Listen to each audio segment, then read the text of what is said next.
ഹിന്ദി ഹൃദയ ഭൂമിയിലാകെ ബി.ജെ.പി. താമര വിരിയിച്ചപ്പോഴും പിടികൊടുക്കാതെ നിന്ന സംസ്ഥാനമാണ് ഡൽഹി. വമ്പൻ വിജയം നേടി നരേന്ദ്രമോദിയും ബി.ജെ.പിയും 2014 മുതൽ രാജ്യം ഭരിക്കുകയാണെങ്കിലും തലസ്ഥാന ഭരണം പിടിക്കാൻ പിന്നെയും കാത്തിരിക്കേണ്ടി വന്നു. 27 വർഷത്തെ കാത്തിരിപ്പിന് ശേഷമാണ് ബി.ജെ.പി. വീണ്ടും ഡൽഹിയുടെ രാഷ്ട്രീയ മുഖമാകുന്നത്.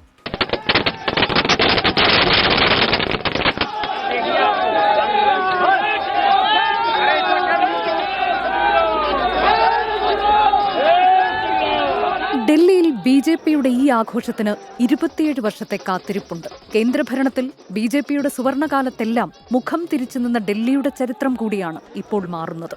അടൽ ബിഹാരി വാജ്പേയിയുടെ കാലത്തും പിന്നീട് നരേന്ദ്രമോദി അധികാരത്തിലെത്തിയപ്പോഴും ഡൽഹി ഭരിച്ചത് പ്രതിപക്ഷം.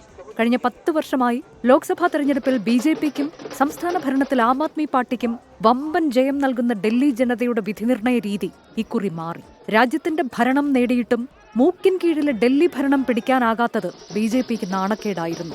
രാഷ്ട്രപതി ഭവനും പാർലമെന്റുമെല്ലാം ഉൾക്കൊള്ളുന്ന ന്യൂഡൽഹി മണ്ഡലത്തിൽ പോലും വിജയിച്ചത് മോദിയെ വെല്ലുവിളിക്കുന്ന അരവിന്ദ് കെജ്രിവാൾ. അഴിമതി വിരുദ്ധ മുഖമായി മാറി രാഷ്ട്രീയത്തിലെത്തിയ അരവിന്ദ് കെജ്രിവാൾ ഉൾപ്പെടെയുള്ള ആം ആദ്മി പാർട്ടി നേതാക്കൾക്കെതിരെയുള്ള കേന്ദ്ര ഏജൻസികളുടെ നടപടികളും ബി.ജെ.പിക്ക് അനുകൂലമായി. മുഖ്യമന്ത്രിയും ഉപമുഖ്യമന്ത്രിയും അടക്കം ജയിലിലായപ്പോൾ ആം ആദ്മി പാർട്ടിയുടെ സംഘടനാശേഷി ദുർബലമായി. കേന്ദ്രഭരണത്തിന്റെ കരുത്തിൽ ഡൽഹി സർക്കാരിനെ ബി.ജെ.പി. ഇല്ലാതാക്കുന്നു എന്ന ആം ആദ്മി പാർട്ടിയുടെ സഹതാപ പ്രചാരണവും ഏശിയില്ല.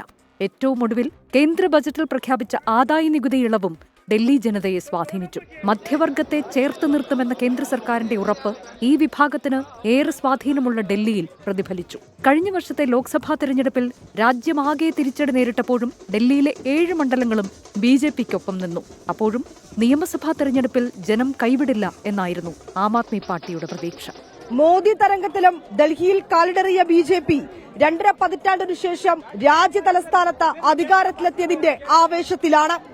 വിനീത വിജി, 24, ഡൽഹി.